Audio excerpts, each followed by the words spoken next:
Saida Mirziyoyeva BMT Davlat xizmati forumida ishtirok etdi. Assalomu alaykum aziz muxlis. Agarda bizning kanalimizda mehmon bo'lsangiz, bizga obuna bo'lishni unutmang.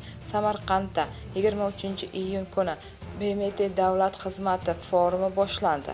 Saida Mirziyoyeva forum ishtirokchilariga O'zbekiston prezidenti nomi bilan qutlov so'zlarini yetkazdi. Prezident yordamchisi bu katta sharafligini ta'kidladi. Dunyo shiddat bilan o'zgarmoqda va biz O'zbekistonda bu o'zgarishlarga faol islohotlar bilan javob bermoqdamiz.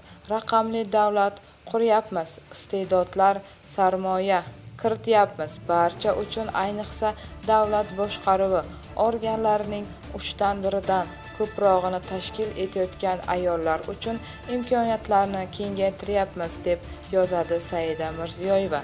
Prezident yordamchisi Global bilimlar markazi kabi tashabbuslarga ishonch bildirgan xalqaro hamkorlarga minnatdorchilik izhor etdi.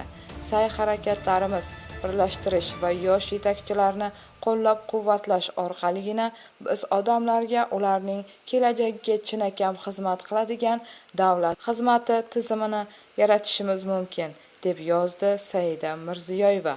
Bu xabarni barcha yaqinlarimizga jo'natib qo'yamiz hamda videomiz ostida bir dona like tugmasini bosishni unutmaymiz.